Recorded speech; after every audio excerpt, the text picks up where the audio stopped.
Welcome, everybody. Welcome to the Christian Entertainment Show. My name is Caleb Paradox. Alongside, DJ Power Chicky Chicky. I have to do that every oh time. god, that's hilarious. Yeah, man. So essentially, we're here presenting to you a Jamaican Christian Entertainment podcast, um, because we have to. Like, Yeah. there's nothing else like it Yeah, the here thing now is, we in see this space. podcasts all over the place popping up, and we say, yo, where is the Christian Entertainment podcast? We Yeah. don't have one, so why not do it? Right. So one of the things we decided to do is just like keep it very plain. The Christian Entertainment Show. So you know exactly where I get Christian entertainment in our show. Simple. Yeah, literally, that's what it is. Yeah. There's no hidden meaning. There's literally no. Isn't it? So in this first episode, what we're gonna do is just gonna kind of give you guys an introduction to what you can expect from this show, as well as us ourselves, because some of you might recognize, well, definitely gonna recognize Power, but some of you may recognize me from back in the day. I was just gonna give everybody like an introduction into who we are. Yeah. So I guess we can start by just kind of telling our stories. Who are you, Dane? Who am I? First I go with Caleb. But yeah, that's true. My name is Dane Brown. Oh, I'm sorry, I gave AKA that out. that's fine. AKA Caleb Paradox. I am a spoken word poet, creative consultant. I've done a whole heap of different things in the gospel industry for all of these years. And I guess we can talk about them, you know. Yeah.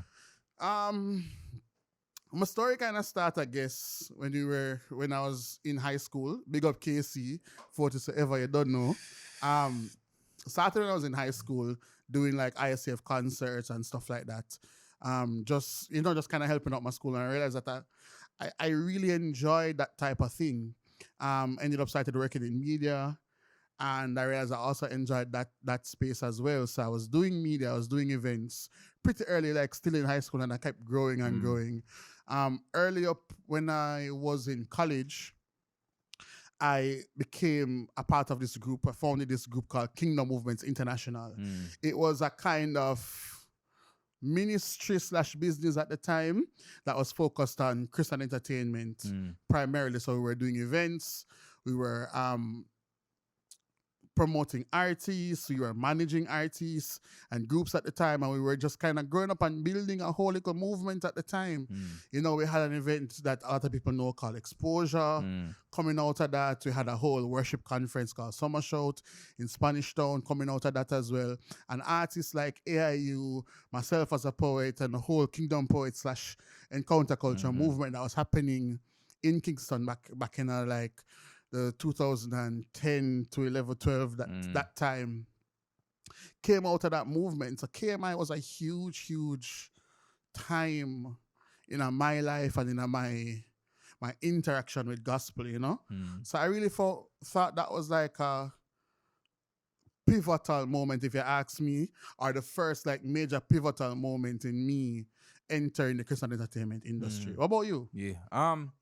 My thing, it never go as in depth as that. So how I started, I think it went in 2007. My mother introduced me to Danny Brownie. Right. I was always in music from young. I think I started playing drums when I was 2 years old. You understand? I guess still I play to I'm this still day. a play now. Yeah, You get me? So my mother introduced me to Danny Brownie because I was making rhythms and them thing there. And she was like, yo, you need to get this out. You need to meet somebody. So I think she made the connection, and I met him. And I was like, yo, this guy is legit. This is the producer in gospel. One of the biggest. One of the biggest Gospel and the secular of all pioneer, time. you get me? Yeah. So it started with that, and then through that, I think he allowed me or gave me the opportunity to do my first gospel event as a DJ at Jesus Party. So since then, big thing back in the day. massive thing. So me nervous, of course. I go up there and do my thing, and people say, "Yo, you were good." So I say, "I have a knack for this, so why not just continue?" So They that really is do how the have a knack for DJ. That is how the DJ. That is how my experience in the gospel industry started as a DJ. And then I've done many other stuff. I even start partnered with On the Show Band. Yeah. And you know, playing for them, I used to play the keyboard for them, and then eventually through playing for Undershow, because they used to play with DJ Nicholas, Yeah. I ended up being a DJ for DJ Nicholas. I'm How now how did the how did the undershot link come about in the first place? oh, my brethren Sean Alwood. Yeah, yeah, yeah. Yeah, me and him, he used to play the keyboard at church. I used to play the drums. Mm-hmm. And him say, yo, you know, we need somebody. It started in the studio actually. Because I think they were doing a project and Sean brought me into the studio and was like, yo, you know, come make a work on some stuff. And then through that, and then I started playing the keyboard on the same projects. And then Yeah. when Nicholas would come down, I'd be doing a backing track type of thing until I have become the DJ for Nicholas. So if he's here or anything, then I'm the DJ. I would travel with him and go all over the place. Oh, so touring. Yeah, tour, yeah, Rich yeah. gang. You know, yeah, man. I think the furthest we've gone, rich. So I think we went to Guyana with him one time, and that was Yeah. a whole experience. Went to Trinidad. Did we go Trinidad? No, I don't think we did go Trinidad. But yeah, man, they both. That's crazy. Around what time? Around what time that did start? I'd say probably between 2013, 14, 15, Yeah, them yeah, time yeah. or before. That sounded like around the same time. Well, shortly. Well, yeah, it was around the same time that I started doing the Kingdom Movements radio show. Yeah. Which is another thing that a lot of people know me for or have heard about. Kingdom Movements on Newstalk 93 FM. Yeah. That was another like big moment in my life as a member of the Christian industry, because it was just kind of weird how I was at UWI at the time, or just like finishing up UWI, and I remember I had a lecturer who was a mentor of mine, and he linked me and him said to me, "Dane, I want you to do a show." I'ma go, "What?" I was like, "Yeah, man, I think I can do a radio show." I'ma go, "All right, man, I take the opportunity because I don't know." And at the time, as I told you, I had KMI working with. Yeah. So I linked up a couple of the KMI people and I was like, "Yo, let's put this whole show together." And they're like, "Yeah, we're definitely doing this." And I remember a funny story. The first time we went to do that show, we came there, it was supposed to be Sean the Gideon, who was supposed to be, Sean, Yeah. Sean, big up yourself on the day, you know, brother. he was supposed to be our DJ at the time.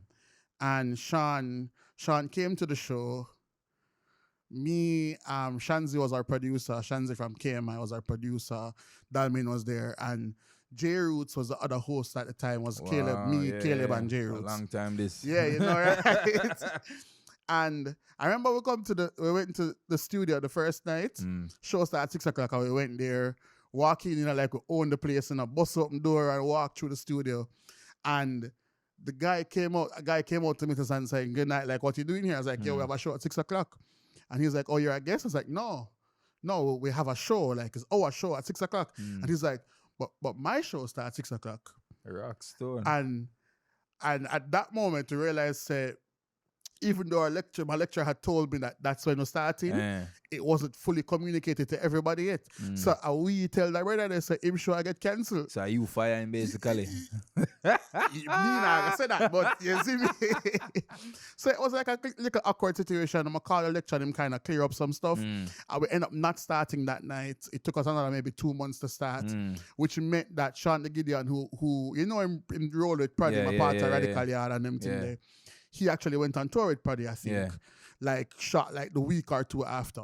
So we ended up bringing two then unknown DJs to the mix, who was DJ Slicker and DJ Super. And after that, the one them carried us fly off and So gone. you kickstart that. We can't say I was instrumental in giving them a boost. So you collect the money from them. Boy, every day, we page them up and say, "Yo, what go on?" But to this day, you know, they're still like good friends of mine, good friends. Like, we're very, very proud to see how far them and them reaching at the industry and the doors that they have opened up for themselves and even opened up for me, because just the work that they did on the radio show at the time really, really helped to like push my career as like a host, as a media personality.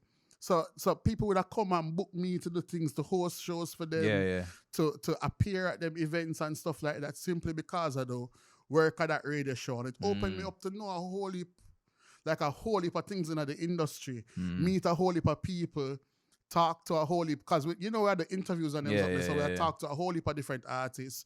We interview Nicholas, we get for do the shows them where him was a part of, and see people like you work through what was Undershout at the time, and like see even the stage of Undershout as a band by itself. As a backing Yeah, band. and as a And as a backing band. performer, yeah. So it was a dope Yeah. thing. So like with Undershow though, what was that experience like for you? Man. Especially as them kind of start step out and do shows on them own. All right, so that was very interesting, Zine, because one, I love music, right? Yeah, I fiddle around with the keyboard, but I can't play keyboard. Yeah, you get me? but nah, like the first time when Yeah. I see me, I wonder like, The thing, I can play. You see, if I learn the song, yeah, you I can play can the play song. it. But put the song in a different key, and my goose get cook. Right, that reached me one time. I Yeah. think we were doing an album. We were doing a show at Red Bones, and I think Kevin came, and we have a song with Kevin. But him start singing it in Yo, a different That key. song that bad, you know, by the Christian way. Soldier. Yo, that song Yeah, that man. bad. The man starts singing it in a different key. So you know, it's so much. I think it's Sean. It have to come And transpose it and say, yo. play. Yeah, man. But that was it was very interesting. Mhm. And we went so far in terms of events and things. I remember even doing Fun in the Sun at Portmore. Yeah, At Portmore Mall. You Yeah. get me? I think that was the biggest show we've ever done. I mean, people so tilled. I got nervous. I had to focus on the keyboard and focus on the music to make sure I'm playing the right thing. But it was a good vibe. Everybody we And had I a think- good I think relationship. that Fun in the Sun is probably, if it was one of the biggest Fun in the Sun Yeah. ever, you know. Like Yeah. that one, the Yui one and the one Hero Circle, Uh-huh. people like ants. Yeah, man. Yeah. Oh, so much people did in that And space then with there. that Fun in the Sun too, I think them did have whole heap of ramp and bike and them thing there that up one. in the air, yeah. But yeah, I mean, on the show it was good. It was a good vibe. Everybody had a good relationship. I mean, the studio time was good. Rehearsals were fun, coming up with the songs, coming up with the melodies and all of that. It was a very good time. And then when Nicholas came and we had to rehearse, that was fun. The different arrangements for each song. We're trying not to make everything the same all the time. Mm-hmm. You get me, to have And that that crucial, variety. like somebody like me where used to go events. Yeah. Was that events tete, like me know me tired for can go a show. Yeah, man. I can tell you the set before you play. Yeah, just like if you go a party and you hear the DJ play one song, you know which song you will know come exactly next. which song I come next. Yeah, it's very annoying. As a DJ, it's very annoying. But glad you say it to them. But glad you It's say it very because when annoying. me that go say them something, them ears and me bad mind. But no business. Talk the Yeah, truth. man. Yeah, but Power, I like how you talk about all them something, but you don't really mention the one thing where everybody want to hear about when they come to you. Oh boy. Right. All right. Yes, people. I am the creator of the viral video you know as Nobody Can Cross It. Yeah. I am the one who made that. I put the music behind it, cut up the words, and made it into a song. That is me. Yes, that is me. And 30 grand, And 30 grand. Rosie, and the one about the Prime Minister stay With at the- home. Yeah, I see that reach about a year now. I see I celebrate that one year day. exactly. May 2021 was Yeah, a year. I think never I made know it would in have last so long, 2020. you know, boy. But Yeah, here it is, but here it pandemic, you know? is. And then the most recent one, I was rolling. I was rolling. Yo, you have a genuine talent for them thing, you know, I bro. give thanks, man. Give You thanks. have a Give genuine thanks. talent for them thing. I remember I was telling you before we started the show that it was the Nobody Can Cross It that made me Yeah. even know who you were. I'm one of my friends at the time. We used to sing the song everywhere. Like we're in the car, I go wherever I go, and it a play like on repeat. And I just couldn't understand why that It's song is just so hilarious, funny. catchy. Yeah, it's Up to this just, day, me laugh and me make it. I laugh every time I hear it. and then my friend, we were putting on a conference at the time, and my friend turned that whole thing into a sermon. How the man take Nobody Can Cross It and turn it into like a gospel presentation? Me no know. But at that time, Yeah. and it was just interesting and amazing, just the type of impact that they'd have on not just on music in general, because I think it kind of sparked some other people that try do the same thing too. Yeah. It just never really. Yeah, the most recent one now, I was rolling. People say, yo, DJ Power back at it again. I say, yo, I know it would have come with something lit, you know. And I say, yeah, I have to keep up the standard. Yeah, because yeah. it not easy, right? You see it and it's not easy. Because I'm going to try before Cross It, I think I did 3 others. I did What Are Dead In. I think that was one about the Tivoli incursion with the lady saying What Are Dead In. Yeah. I did one with this girl that was giving directions. You know, in the country, you know Manny Magic. Yes. I did that. I do one with Corey Todd. You know, and then but the Cross It one, man. That one. You know Manny Magic. I remember that.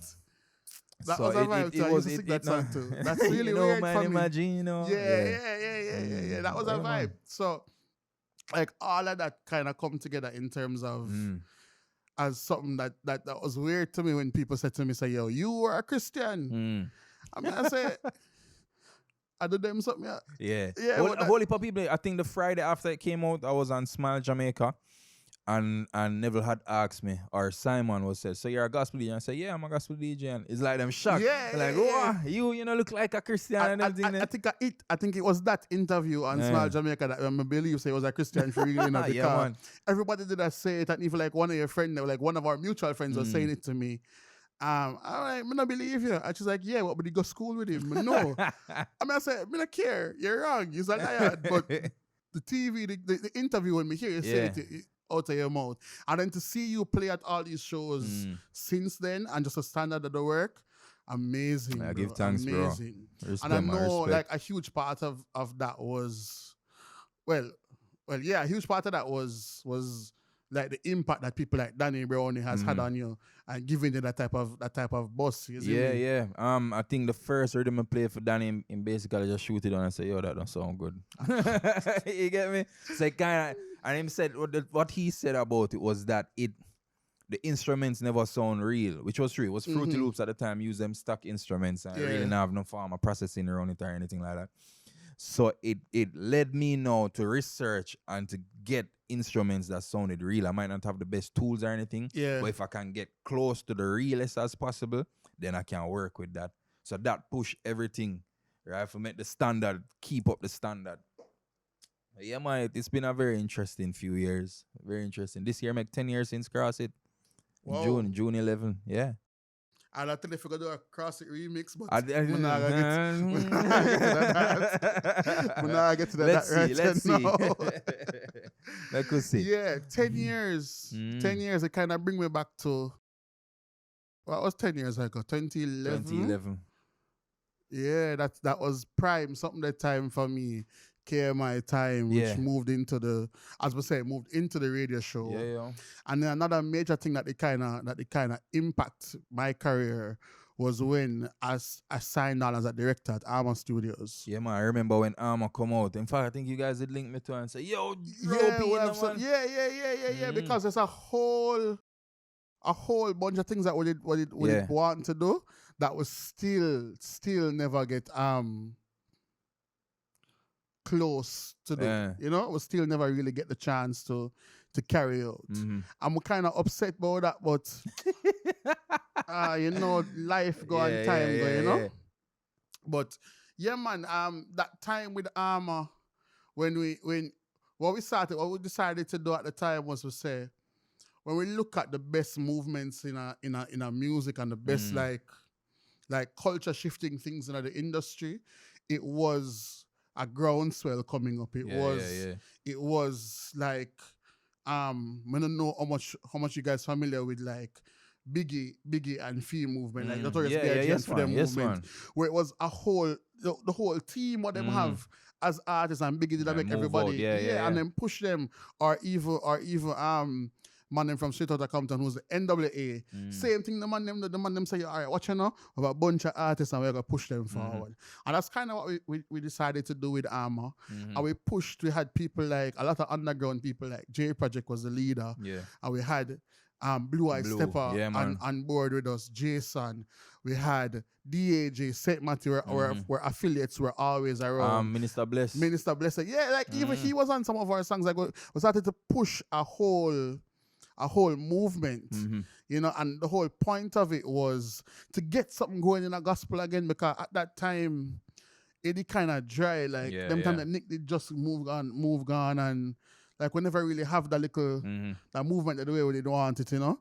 I would just like, yo, every event where I go, we're gonna pack up the event to the whole away. We're gonna push every place where I go, we're gonna move like 10, 40 deep as them say. So that everybody can know that yo, if we're all there, something is going. There's something important there. There's something there to happen, and that taught me a lot because it opened me up to seeing the other side of the industry. So where the music was created, Yeah. how it was created.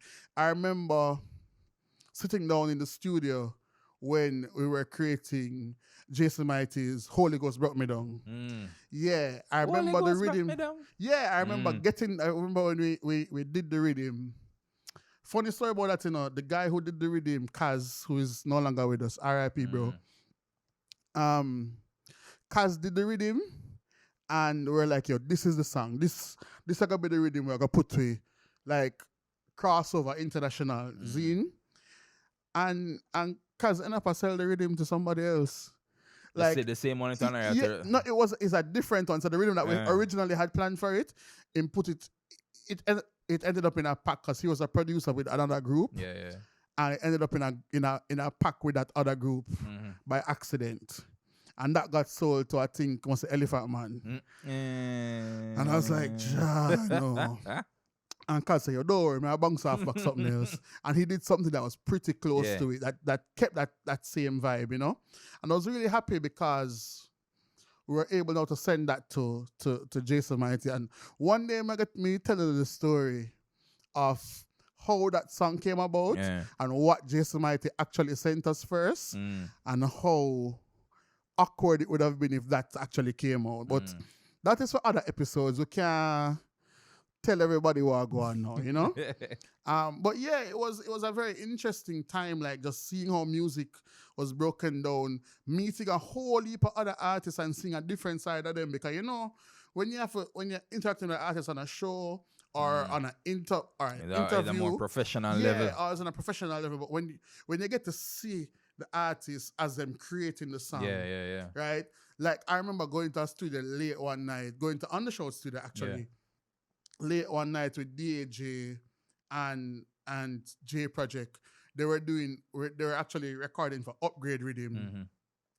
And I remember Omari coming into the studio that night too. And that is the night that Omari recorded his song, that DJ recorded his song. And it was just like a really, really interesting experience seeing how the different artists interacted with each other, reasoned with each other, got through the song and say, yo, this makes sense. Yo, this, and just to see the type of work what them put in, yo, is dope. And I think what I like is the fact that both of us have different like experience with the industry, so we're able now to bring that type of experience to this show and talk about the different things that we've seen, some of the behind the scenes stuff that we know, and just kind of give people an understanding of what could happen, you know? Yeah. And I think it's important. I will highlight that, especially now when things are looking better than it did last year in terms of events. Things are opening up a bit more, so we now have the opportunity to plan ahead and say, all right, this is what we need to do. This is what in the past, what shouldn't have happened, and things like that, and things that we can develop and create a world-renowned gospel music industry here in Jamaica. Because we need it. Yeah, we need it, you understand? And I think when we look upon like even some other places in the Caribbean, when we look upon Trinidad has an amazing industry that is already set up and that is doing great work, you know? Yeah, the music, I have a lot of their music and top class. Yeah. Top class. I remember there was a show that Caribbean Gospel Escape, I think it was. That Kevin Smith put on, And he brought like a bunch of artists from across the Caribbean, brought Positive, a whole bunch of people. And I remember we did that show, mostly Ronnie Williams. And it was just amazing to see the interaction between the artists, the level of professionalism that they brought with it, the level of support that they brought for each other. It was something that's kind of fresh to see, like from the Jamaican context, you know. So I'm hoping that with this show we can begin to show people a different like experience with Christian entertainment, and kind of give them some stuff to look forward to. Yeah, for sure, I agree.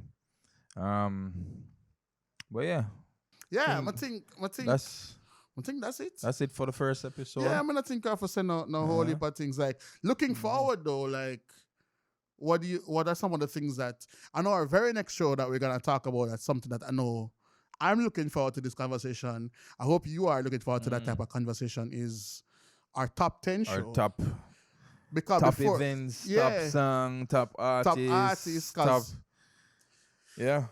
Cause that's one of the gonna be things interesting. I think would be dope is in order to kind of know where we're going, have to look back, you know? Yeah. So for the first few episodes, we're definitely gonna be talking to some people, looking at some stuff that happened in the past and kind of bring you guys up to speed on the journey that we have been on, and as well as where we can go looking forward, you know?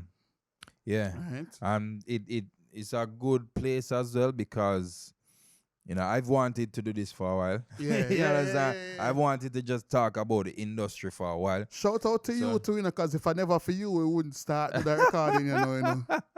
I am drape up on the collar, eh? Yeah, man, you want to marry, don't want to marry. Exactly. Yeah, man, drape up on the collar. Yeah, man. Yeah, well, thank God it's getting done. You know? It's getting done. Before we leave though, we want to thank you guys. You guys, please hit us up. Yeah, man. Like, share, subscribe, all of them things that was supposed to do on videos and podcasts. We also want to shout out Shared Co-working. They're facilitating this whole space that we're recording in. Guys, it's very nice, very professional. I hope there. You see the thing. Turn up. You see it. I also want to shout out Armor Rentals and Harris Brown Productions for the different aspects of our set design. Yeah. So check those out too. It's gonna be really, really interesting. Yeah, so, man, big up my baby mother, Shanti. You see it, my baby mother. I'm a good daughter, Ayana and Imani. Big up on yourself, boy. Ray. Yeah. So yes, guys, thank you for watching or listening. Yeah, we'll see you guys next time. Look out. Big It's up. the Christian Entertainment Show. Yeah.